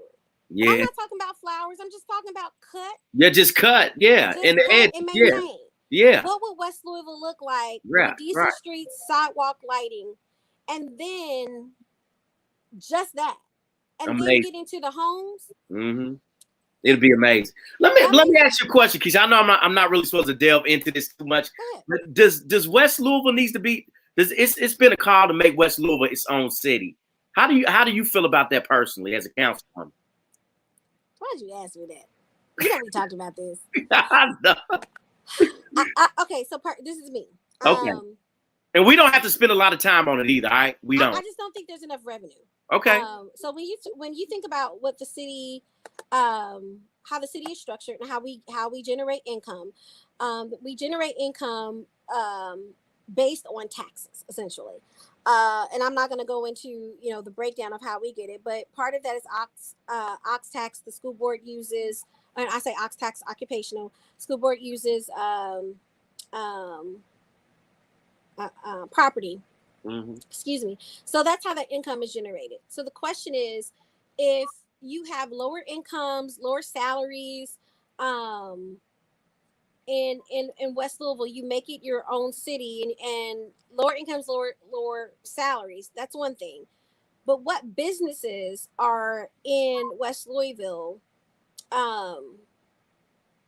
to create the occupational tax, quote unquote, that would transfer into revenue for the city? That's one. It's got to be able to sustain itself. You got to have a revenue driver, and the revenue driver through I think it's 67C for Metro is the main one. I think is occupational tax or capital gains. I have to look that back up. Hope I'm not misspeaking. But I'm pretty sure it's Ox, and I call it Ox tax or occupational tax. And then capital gains are our top two revenue drivers. But even then, we're trying to see if you hear Councilman Piagentini, he's like, I want to know, where the revenue is coming from in the city. So those are the two big ones. Then you talk about like cities like Shively have, going back to the reason why I mentioned income, cities like Shively have the already 10% that we were talking about for the insurance tax premium. Yeah. So if you have a low income and then you are already in a situation where you don't have a lot of businesses, there is another mechanism to generate tax, which is the insurance tax premium. But if your folks are already low income and the insurance rates are already higher in 10, 11, 12, why would you then add an insurance tax premium to what probably the saddest thing is some of these cars are worth more than the property, right? So right. you're going to be paying this percentage already, a greater percentage in insurance, but you're also paying, when you add that tax to it, you're paying a greater percentage in that in regards to tax. So just like anything, you got your base rate, and that's already inflated due to the area, and then you're adding a tax on top of that. Well, Shively already is at 10, and that's what a lot of people didn't realize during the insurance premium tax. Shively is at 10. It's more expensive to live in Shively, and then they can do, I think, being the tier city, they can also do an additional restaurant tax. But going back to West Louisville being low income, again, a city derives its revenue via taxes. If West Louisville became its own city, can its residents support the additional tax needed to generate revenue in order to keep the city sustainable? No, it can't, in my opinion, at this time. You would need more businesses to relocate within the boundaries of West Louisville. We would need to see more diversification in home ownership, less rental. You would want to see more diversification. And I say, when you get more home ownership, you're going to see hopefully higher incomes eventually. You want to increase the education. And of course, you want to diversify the income, which people say gentrification. To an extent, in many ways, gentrification can be, and I shouldn't say gentrification can be a good thing. Mixed incomes are a good thing, because when you start mixing incomes, what you do is you start to balance. It's like a balance. You don't want to have all low income people have home ownership in West Louisville. Yeah. And, the question, people would think that's mean and say, no. Well, think about it. Why would you put all low income people on one side of the city? That doesn't make sense. Why don't we have low income housing all throughout the city? But unfortunately, the property values are depressed in West Louisville. So most low income people can only afford to buy in West Louisville because of the depression of the property values. So the question is, then all of a sudden you get an area of town that has a much lower area median income than the rest of town. So how then do you drive and spur economic development? Because you don't have the same residual cash flow. You don't have the same dispensable funds, or the word is not dispensable, but there's a D word, disposable cash flow. Because people are even if you have a house, folks are trying to survive and keep that house, right? Yeah. So I'm not going out to eat because I'm cooking at home. So there's no need for nice sit down restaurants because I'm not going to them frequently. I'm going very infrequently because I'm trying to save my money because I'm trying to pay this mortgage. Yeah. So you want that influx and that diversity of cash flow, because if I want that amenity, I need to be able to justify to a restaurant, even if it's Black owned, right? I need to be able to justify that I can keep you open by supporting you with my cash that I have at my disposal. If I don't have additional cash at my disposal, how am I going to keep your business open? Yeah. I'm not. Right? And so that's why we end up with fast food restaurants that are cheap and fast and quick, because the other thing is, why is the line around the block to get to them? Yeah. Because they're cheap, they're fast, and they provide a minimum service. And most of the time, that's what we're looking for, because we are in survival mode. And so even if we did put a high-end restaurant down there, do we have enough disposable income for folks to keep it sustained? Yeah. Right? Yeah. And then the truth of the matter is, Tony, I don't want to put it down there, because here's the other thing. Half of our folks are going to be working at the lower echelon of it anyway. The waiters and the janitors. I don't want to see that. Yeah. I want my folks folks to be the owners. I want them to be the head chef. You know, I want the chef to step out, kind of like Daryl as Super Chef. You know, I want the chef to step out, head chef. This African, that's dope to me. Yeah. You know, I want to see a mixed ratio of waiters and janitors. I don't want to see them all black. But you know, that's just me. You know, you go to the ball house and you look around at the waiters and they all black and everybody that they're serving is white. And I hate to say that, but it's still like that in Louisville in 2021. I mean, at what point do we get sick and tired of it, Tony? Yes. It's a change of mentality, like you're saying. We have to but it's almost like we're used to it. Yeah. You know, you go to I think about it this way. You go to a show at Fun for the Art or Kentucky Center for the Arts. Most of your hostess and host are older white. Yeah. You go to the Yum Center. Yeah. You got mostly black. Yeah. Right. You go to a nice hotel. Most of your wait staff and your hospitality staff and your janitorial staff. What color are they in the city? They black. But how many people do you see staying in the hotel of the same magnitude? So I feel, you know, in many ways, and this is why Louisville has so much potential. I'm not disheartened by it, but I'm encouraged by it. This is why these young people are out in the streets. This is why I ran. This is why I do it full time and still live at my mama's house. Yeah. Because at some point, we have to realize it's bigger than us. We're fighting years of systemic racism, and we have to think that, wait a minute, the stuff that they did, it worked for a stint, but it's time to change up the sauce a little bit. Yes. It's time to change that sauce up. And so what do we need to do differently? How do we need to look at things differently? And that's kind of where the ordinance came from. I know you want to talk about it, but the budget equity ordinance was, I keep thinking, wait a minute, you know. Which got a lot of criticism too, Keisha. Look, I got a lot of criticism. Really? Yeah. I mean, the budget that just passed, right? Oh, yeah. Yeah. I thought you meant the ordinance. But yeah, the budget that just passed, it did. Yeah. People are like, well, why are y'all, you know, increasing the police budget? And I'm like, okay, so let's talk about contracting. Yeah. And let's talk about, you know, the collective bargaining agreements that really locked the Metro Council to an extent into salaries, right? So if 75% of our city budget is salary, what percentage of that is, if 70% of the budget is based on salaries, what percentage of that are already negotiated and fixed through collective bargaining agreements, right? So when people look at our budget and they're like, okay, well, you know, the police budget is increasing. Well, wait a minute. If technically the contract was signed and agreed to, right?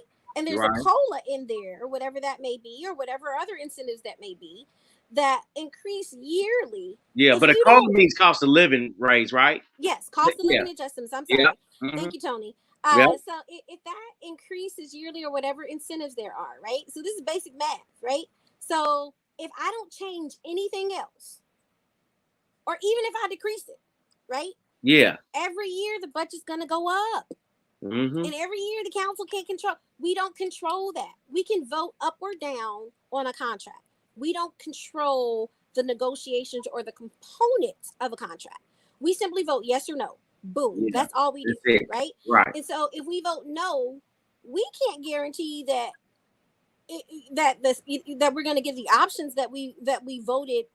The reason why we voted it down, we can't guarantee that those options will be put in place so that we can vote it up again. You know, that's not, we're not a part in the negotiations. Yeah. And that's a function of how Metro government is set up. That's not even local. That's, again, 67C. That's state. So if we don't control that, and then we don't control, all we can do is vote up yes or down. You got to have the majority. Even if your folks are saying, listen, if you don't have a majority to vote it down, it's going to pass. So then those salaries are now fixed. So now everybody knows about a budget. You got fixed costs, you got variable costs. Yeah. So if the majority of our budget in Louisville Metro is based on salaries, and however much percent of that is based on contracted or collective bargaining agreements or contracted salaries, we aren't going to touch that. That's always going to increase per whatever was agreed to in that budget. So if we hold everything else steady, we're still going to see an increase based on that side. So not only are you going to see an increase, but sometimes, Tony, it will get to the point where even if you decrease something on the other side, if you don't decrease it by the same level that it's increasing, you're still going to see a net increase. Yeah. Right. So even if it's like, Tony, I say, this year you make $10 and we agree that every year you're going to make $2 more. Right. Right. Yeah. Okay. Well, I got a $20 budget. So you're making 10 this year. Next year, you're going to make 12. Well, right. Right. So that means my overall budget, even though my budget's still 20, that means I have less money to put into other stuff. The next year, I'm getting $2 raise every year. Right. Yeah. Actually, yes. So I'm taking the next year, you're going to make 14. So that means my operational budget creeps down. And that's if I keep my budget the same. Right. Yeah. That's if my budget stays fixed. But what happens in the city is that's not usually what happens. It's usually, okay, Tony is going to increase by, $2. And I still need that $10 that I use to keep the business floating. I still need that $10. And in fact, the companies around me who supply the paper or whatever, they may have gone up $1.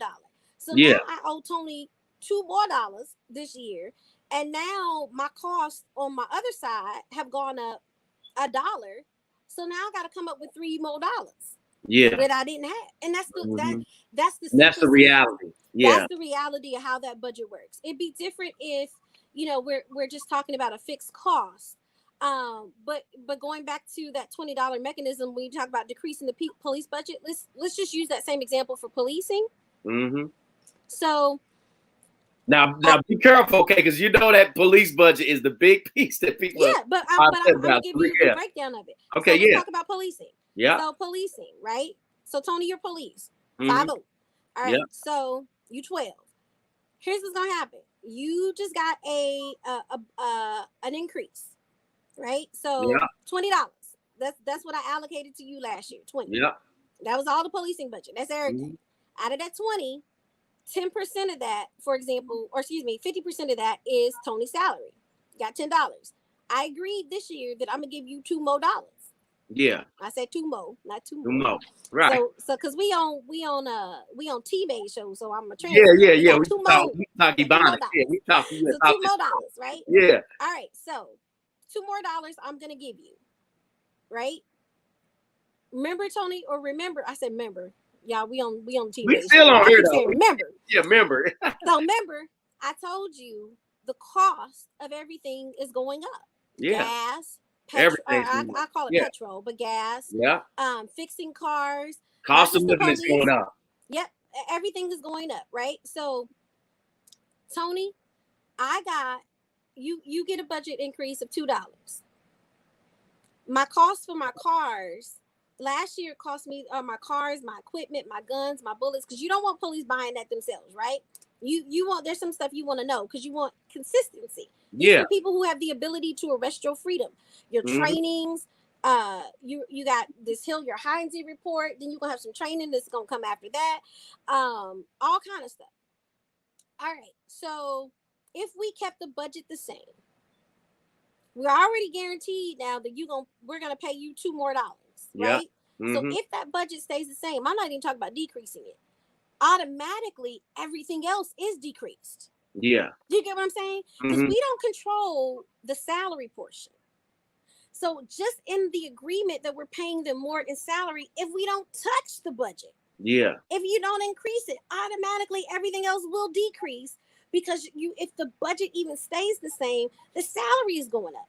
Because that's in the contract. Yeah. Exactly. So out of that $20, that next year, if I promise you 12, if I don't touch anything else, Tony, the budget still goes down for the police department because I got to give you more in salary. Yeah. And the council doesn't control that. So that 20 budget that I had, now all of a sudden 12 is coming out of that. So that means I only got 8 for operations that I had 10 for last year. Yeah. Right? You got less money now. Yeah. You got less money. All right, so the question is, what do you want to do with that? If you say, I want to have a diversion program, if you want to have community policing, if you want to have decent cars, if you want to have, etc. How do you pay for that? You gotta find the money. Okay. You gotta find the money, right? Is that the answer? You gotta find the money somehow. Right. So if you find it, right. So you find it, and I told you we're gonna use the same example. I realized those costs went up $1. Yeah. So not only last year did it cost me 10, but this year it's gonna cost me 11. So I got $1 more that I gotta pay for my operational things, and I gotta pay you 2 more. Right. So that's $3. So what's gonna happen to the overall budget? It's gonna keep decreasing. It's gonna keep increasing. Right. It's gonna keep increasing because I gotta pay you 2 more, and I gotta pay operations 1 more. And so people would say, well, what are operations? We can get into that. But the truth of the matter is, when people are like, well, they're buying ammo and drones, we really don't see down to that level of granularity, because at what point, if we did that with every department, I mean, you'd be counting, well, how much ammo are you buying? We don't know how much is supposed to, be done. We're not specialists in that. That's why, to an extent, you are holding departmental heads accountable, right? So that's why I said this is government is a loop. We're check and balance. We're going to ask the right questions, like, well, how much ammo did you all use last year? How many events did you do last year where you needed this type of specialized equipment? If people was like, well, you don't need drones, well, you may say you don't need drones because of what happened in the protest, but what happens when you have drones and you have hostage situations, or you have terroristic threat situations where you need drones, where you don't want to send in people. So you can't always base it based off one scenario, right? So we have to be looking across the board to say, well, yeah, I don't like how they use the drones, right? That's the bigger thing to me, is I don't like how you use them.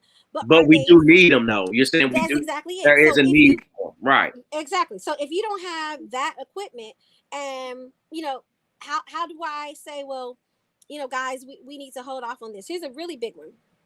So LMPD really needs their own lab, right? Yeah. Because right now we talk about rape cases and our homicide cases. If we don't have a lab here locally, we're sending our stuff off to the state. We're paying to send it off to the state. Even then, we're waiting all this time because we're waiting for we're getting in line with everybody else throughout. So you saying right now we don't have a lab, Keisha? Is that what you're saying now? We don't have our own crime. I didn't know that. Okay. Yeah, we don't have our own. So we send it off to the state. So if LMPD says, listen, we want to facilitate or create our own crime lab, what do you think is going to happen to the police budget? Don't go up again, because that's more cops. But actually, okay. So but what do you think is then going to happen to the homicide closure rate? It'll go up. Because all of a sudden, they don't have to wait for evidence to come back 5 and 6 months. Families are talking about, we haven't heard from homicide detectives. Well, you're not going to hear from them because they're waiting on the state to get their data back to them. Or rape victims, where we have this long backlog for rape victims waiting to get DNA processed. You be moved on, got married, had a baby, and just now finding out, who your perpetrator was. Yeah. So we have to, when people give me a lot of heat for it, I don't take it personal, because I'm like, listen, it's an education issue. Because it's not all bad. It's about how we're using it. What's our methodology? What's our tactic into doing it? Policing in and of itself was started to keep slaves in because they were products. They weren't people. We weren't citizens. And I say we. Yeah. And they, but it's not they. It's me. It's my ancestors. They weren't people. And so, has our methodology changed, right? From what it looked like to hunt down slaves. But think about what a slave was. The slave was property. Slave was property. But at the end of the day, they were property. Yes, they were. But at the end of the day, they were poor and low income. Right? They didn't have any money. They weren't, and even though they were human, they weren't citizens. Right? Yeah, right. But think about, take the citizenship out of it, right? But just look at it as a human, one human to another. They didn't have anything. They were poor. They were destitute. And they were trying their best to survive. Right. Right. That's the same thing that you see in the American ghettos. Mm-hmm. And so if you think about survival mode 24/7. Exactly. Survival. So if you think about how police interact with the community, nothing has changed between how they interact with low-income Black communities than how they interacted with slaves. The humanity principle is what is still the same there, right? You're still dealing with low-income folks who are on the brink of society, segregated usually from everyone else, like slaves were. We had our own quarters. We had our own places, so segregated from society, on the brink of society, trying to survive in a system that was not meant to include us for any economic prosperity. Exactly. Right? And so how then police were used to either return us to our owners, mm-hmm. right? And that was meant to create some type of, or to spur, that purpose was to spur some sort of economic development.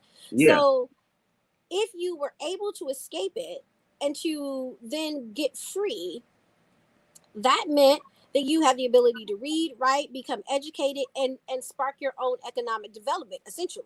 Yeah. If you stayed in the ghettos, or if you stayed a slave, that meant that you were not, I'm gonna take the property out of it. That meant that you were in the position where you were subject to making money for someone else at a very low rate.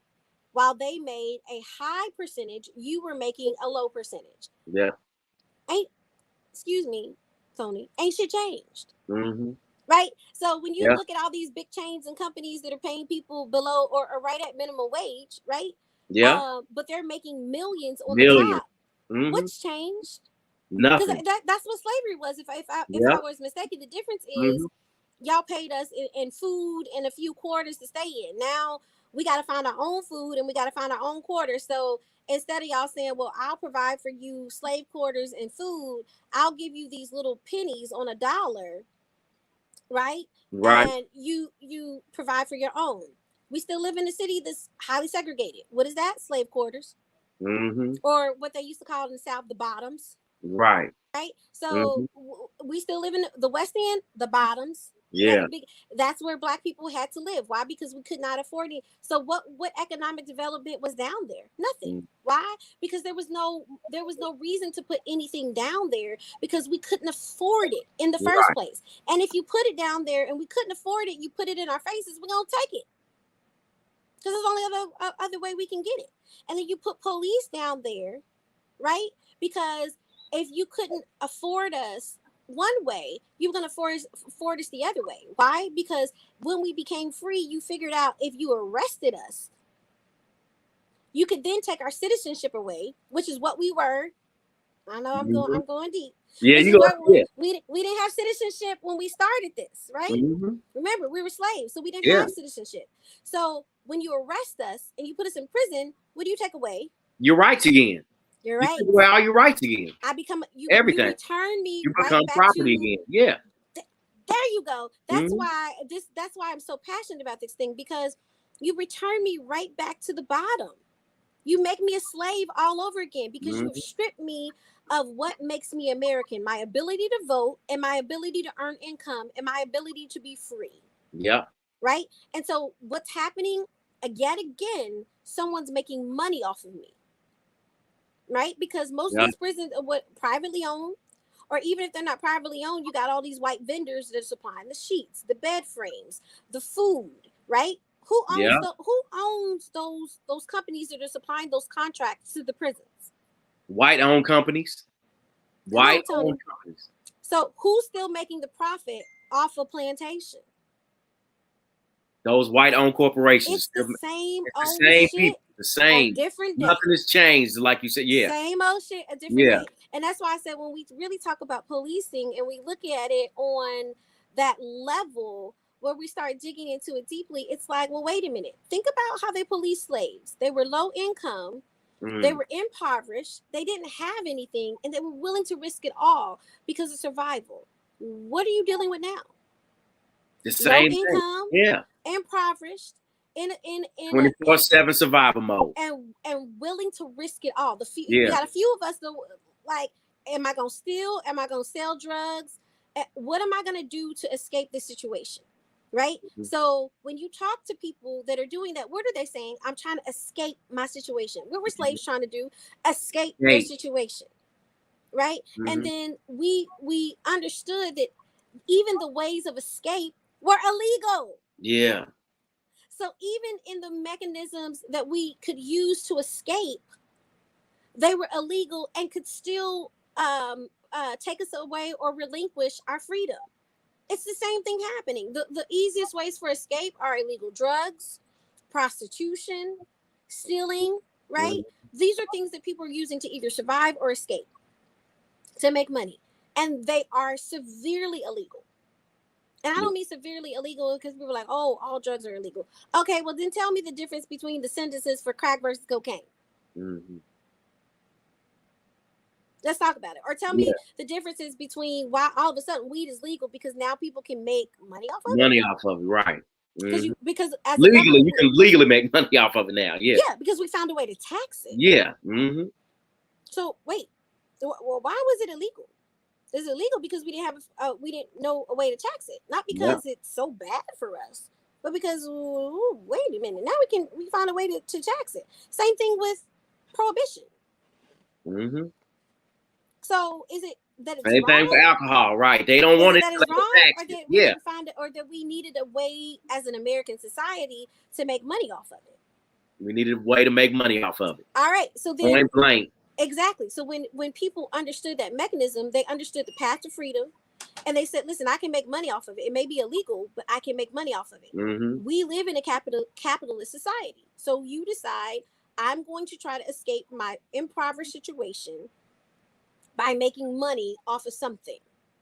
It's the same mechanisms that were used against us, but we just had to use a mechanism that was illegal and try our best not to get caught. I don't see anything different between the mentality that many of the slaves who ran away and many of the people who are out here selling drugs. I'm not saying that it's right, but what I'm saying is they were trying to find a way to escape a situation. They were looking for a way out. And understand that when people are out here risking their lives for a little bit of money, there are multiple issues going on there. There's poverty. There's some type of mental illness and depression, because you gotta be in order to hurt your own, right? And that's where that crabs in the bucket mentality there's a sense of urgency as well. Sense of urgency, because people are like, well, they're selling to their own community. Think about what it takes to realize that you're selling to your own community. You're selling to your neighbor in order to escape. Mentally, that it's like something's broken. You know, and I heard a sister say on something like Biden needs to provide for all Black people mental health. And I'm like, but think about it. You know, when people are like, oh, he's out here selling drugs on the corner, I'm like, I feel sorry for the brother. You know, and I understand that he may take my life, but even the fact that he's willing to do that means something's wrong. Because the reason why we don't value life is because what does it mean for us? If this is all I got to look forward to, what do I value in it? Right. So, you know, the little bit that I can do with an ordinance here or there to start saying departments. Let's stop all the fluff. Articulate for me. Right? Because I told the mayor when he did the Juneteenth commission, I said, what means something is everybody was talking about freedom. Who wrote it down? Right? That Declaration of Independence, somebody wrote it down. Everybody talking about freedom, but who wrote it down? Write your equity goals down for me. Tell me what you intend to do so that I can hold you accountable. Because we can talk all day long. Put it in black and white. And I think that makes it a contract. Yeah. Come on, Tony. That black and white. Yeah. Now you got it. We can talk all day long. But learn the game. Because the game says, well, wait a minute. Now when we get ready to really do something, make people free, not make people free. Give people voting rights, not give them voting rights. Give people assistance, not give them assistance. I mean, how do we codify that? We write it down. Contracts. We write it down. So why are we inferring equity with our budget when history tells us if we're in the legal field and policy, none of that matters unless it's written. I mean, we all watch enough Judge Judy. She said, "Show me your receipts. Yeah. Show Every me the time. evidence." Yeah. I mean, so what I did wasn't brilliant. What I did was actually simple. And Tony, I really believe that's where we need to change laws. It's not about being the brightest person or the most tenured. It's about taking off our blinders. Okay. And thinking about this in a different way and say, well, wait a minute. If Judge Judy says, show me your receipts, why aren't we asking departments that we are allocating millions to, show me your receipts? No receipts. If we have a problem with the police officer's budget and we know we can't do, there's only so much we can do about it, then tell me, what are you doing with that money? Mm-hmm. Break it down to me. You know, how are you helping me? Yes. What are you doing to increase efficacy? What are you doing to enhance the quality? What are you doing to facilitate training? What are you doing to recruit more officers that look like me? Show me if you're going to do something. If you got the money, show me what you're doing with it. And not just show me, but, you know, it's one thing to show me. I'm Councilwoman Dorsey, right? So I'm privileged. I get to see into that. This equity ordinance wasn't about me. This equity ordinance is about when I'm not here, but it's about you. Or it's about what I always talk to myself in third person, it's about Keisha. Right. Right? So Councilwoman Dorsey is privy to a lot of stuff. But what about Keisha? Mm-hmm. Keisha needs to be able to pick up the budget and understand what her department's priorities are that she's paying taxpayer money into. Right? So that that's what it's about. When we start thinking about ordinances, you know, from that way, and that's why I tell people I purposely don't get all dressed up and fancy. I do sometimes. I like doing that. Right. But I try not to leave my element too much. I try to get out in the field. My staff gets mad at me for being out. LMPD is like, if you knock on one more door. Right. But I don't want to leave this. And you be out. You be in these streets. You be out. Listen, Tony, because all the time. When you stay in the streets, yeah, your mind stays sharp. And so I constantly, get to think about, okay, I was talking to your wife. Yeah. And when we were talking about, I'm like, how dope would this be when a kid can pick up a budget and understand it? May not be able to understand this budget, but kids know SMART goals. Heck, we teach that in JCPS. So now JCPS students can pick up the budget and at least from the from a high level understand what a department is doing. Mm-hmm.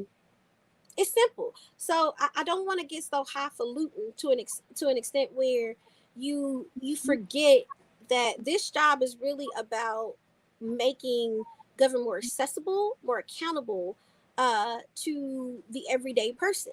And we sometimes get comfortable in our privilege being elected officials that we get information, but we forget what it was like when we weren't elected officials. Yeah, when you didn't have the inside. Yeah. Exactly. We forget what it's like when we couldn't pick up the phone and say, hey, director, such and so, can you come make this happen?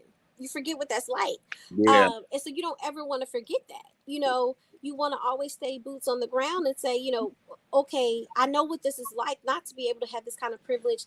How do I make it easy so that when I come out of office, I'm not having to call my council person and be like, can I get this done?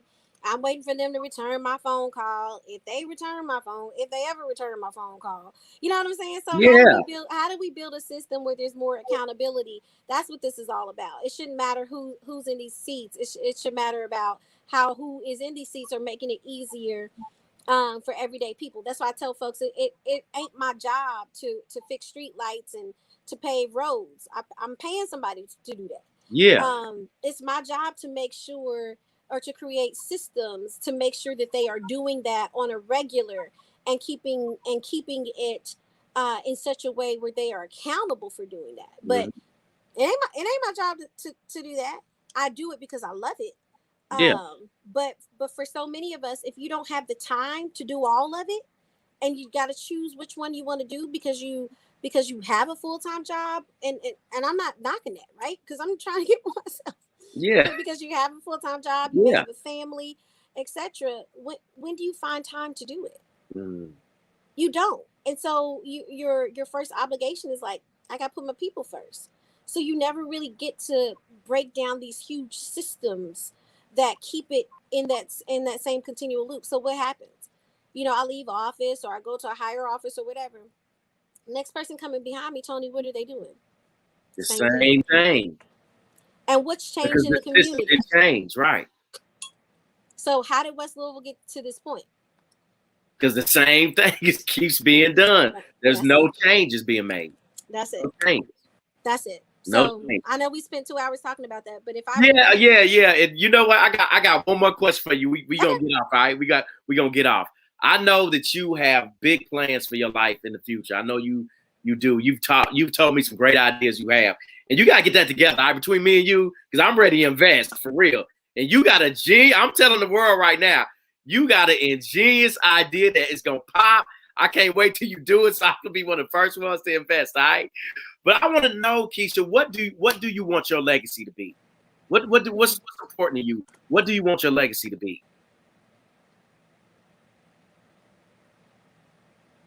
Inspiration. Mm. You can change, and I say, my biggest priority is the built environment. You can change the built environment, but it's like, it's like a cell phone, Tony.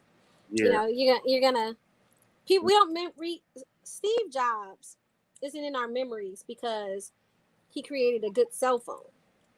Steve Jobs, we know who he is because he created hope and inspiration, and he made life easier. Yes. That's what I want my legacy to be. I want love to that.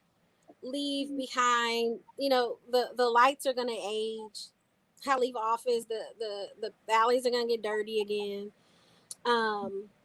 If you help run people's campaigns, people grow and change. They move to higher office. It's like, what means something to people. And that's why I want to empower people to understand and educate. This is how this really works. This is what you need to do to hold people accountable. Because that knowledge of how systems work, that's transformational. I can build buildings. I can put in lights, street signs. 5 years, they're going to need to be replaced. Mm-hmm. It'll be out. You build new houses. 5 years, if you live where I'm at, they're going to have whiskey fungus on them. They're going to look dirty. And so, you do all this stuff all day long. And you're exactly right. You think about, well, what is my legacy? Right. And I was looking at, some of my... or the predecessors that are council people, and it's like, well, what was their legacy, and I think the first part of my legacy would be this ordinance that just passed. For the rest of Louisville moving forward, and unless 14 people change it, when people pick up a budget and see equity goals, that's me. Yeah. That's humbling. Yes. And that's important. That is so important. So, that education and that insight and that transparency hopefully continues to inspire. Mm-hmm. And that's what I want. I didn't want to point to a project, or I didn't want to point to a building, or I don't want to point to, whatever. I know those things are what people look at when they get reelected or run for reelected. Like, I put so many speed humps down, or I did this, or I fixed so many street signs, and I fixed so many potholes. But I'm not doing that. I'm just sending that over to Public Works. Mm-hmm. Say, get this done. Yeah. What means something to me is what's right here. When this HBCU matriculated, head of mine, and this Brown School brain, and this, University of Louisville cultivated mind. So you're doing poetry right now, right? What did I do with this? You putting that Jill Scott on us right now, that poetry. Yeah. I hear you. What did I do with this? Yeah. How did I change the world with this? And we're legislators. Yeah. So they trusted me to change the world with this and this, right? This little pin and this has to come together to change the world. And that's what I want my legacy to be. I want it to be different. I don't want to point to, a great project. I would love to. But that gets old. Yeah. I want to point to something that I get the ability to be able to change. village, and having that ordinance under me is, I can't tell you how it feels. That's dope. I can't tell you how it feels that to look at last year's budget and look at this year's budget and realize I did that. Right. And not even in an arrogant way. Because I tell people, like, this ain't about fame or fortune, celebrity, credit, none of that. Because if I tell you how I got here, that's why I told you my story. Yeah. Because what you didn't see if you listened to the story, what I didn't say, but what you should have put together was, well, who hired a 16-year-old girl? Mm-hmm. Or that African-American CEO who was like, all right, if this girl had enough gusto to do this by herself and sit in this office and wait for me all day, I'll let her do it. Or, you know, all the people that poured into me to get to this point. Or the Lincoln Foundation who saw the faith in me to say, you know what? Let's see what she can do. She, you know, she may be young, but she kind of passionate. She know how to talk. Let me. Yeah. I don't stand on my own. You know, so when I say that's me, that's really we. Because I'm not my own, Tony. I'm a product of a village. Everybody poured into you, yes. Yeah, I'm a product of a village. So when I say that's me, you know, I tell my mentor all the time, I'm your dividend. I love that. I'm your dividend. Because you took the time to invest in me, and in your investment in me, I owe you a payoff. That's why I say it's me, because I have a responsibility. Because she didn't invest in 20 different people. She invested in me.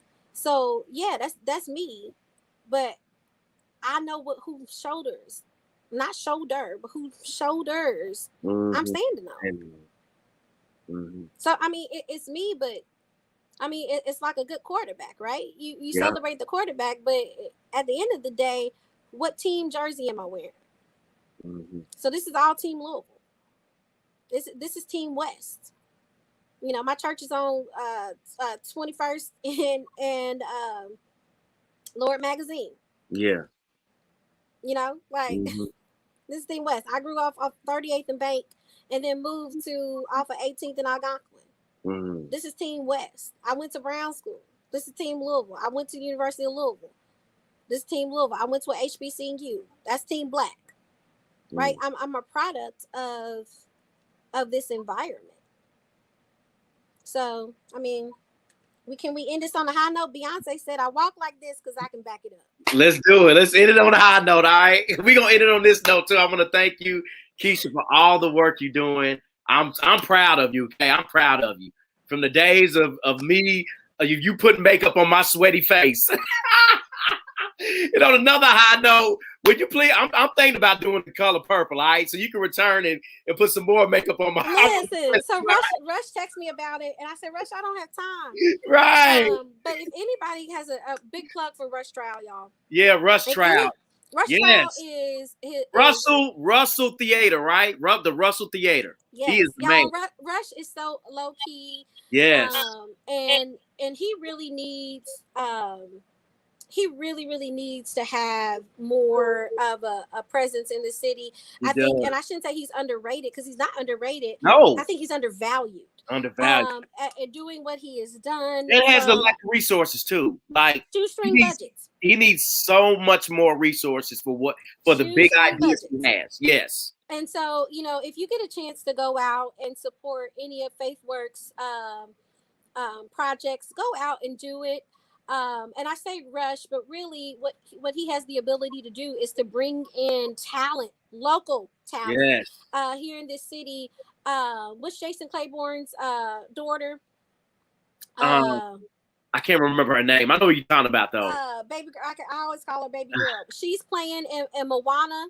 Yeah. Beautiful voice. I mean, the girl is so talented. Yes.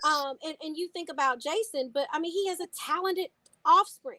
Yes. But what I really think about is Rush is bringing that to the forefront because traditionally we were only able to show Black talent in that spectrum through the Black church. And he is taking that to a whole nother level, where he allows that, and I say Black talent, but really it's all types of talent because it's a diverse company.